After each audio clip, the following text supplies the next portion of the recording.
Empty hearts and neon lights. They're playing with my mind.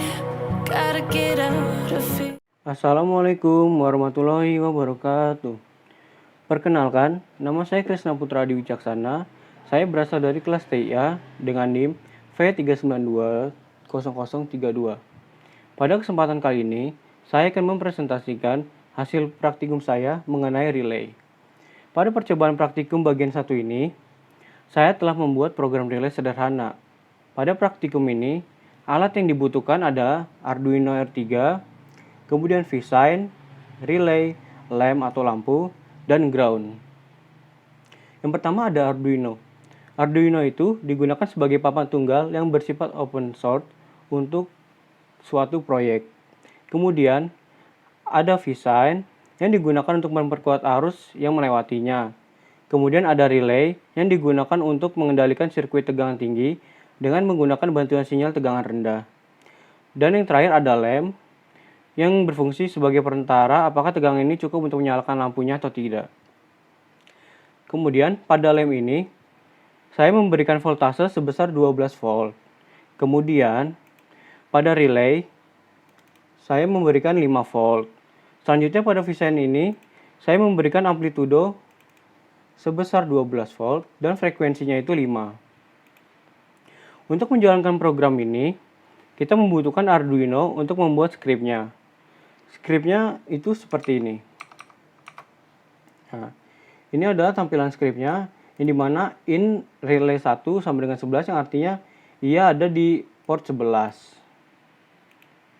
Cara program ini, saat dijalankan programnya, pada port 11 ini akan berwarna merah dan biru. Saya jalankan. Oke. Nah, di saat tanda warna biru ini ke kanan, maka dia akan berubah berwarna biru. Kenapa?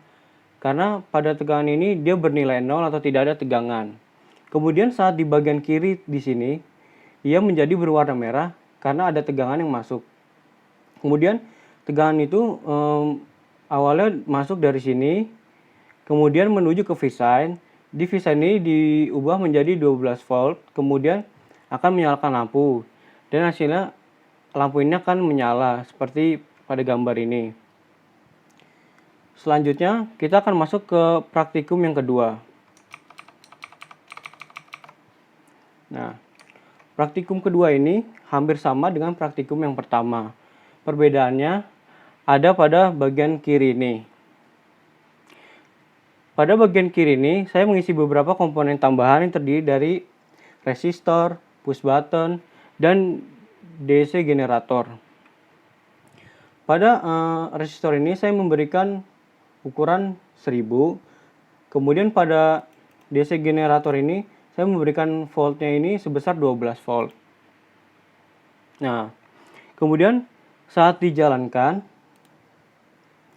maka saat tombol tidak menyala, tidak ditekan, maka ia akan menjalankan fungsi yang else ini, yang dimana dia akan menyalakan lampunya. Sedangkan jika tombol saya tekan, maka dia akan mati karena pada program yang kita buat ini, button ini kita buat jika button lebih dari 500, maka relay 1 atau yang ada di port 10 ini itu akan low atau mati. Dan pada program ini juga saat tombol push ini diangkat atau tidak dipencet, maka arus akan mengalir ke bagian kanan ini. Sedangkan jika button ini ditekan, maka bagian kanan ini tidak akan dialiri listrik, dan yang dialiri listrik itu hanya bagian kirinya. Kemudian untuk bagian ini juga sama seperti sebelumnya. Yang berwarna biru artinya ini tidak ada tegangan atau 0, sedangkan yang ada warna merah ini dia memiliki tegangan 1. Mungkin itu saja penjelasan dari saya, kurang lebihnya mohon maaf. Assalamualaikum warahmatullahi wabarakatuh.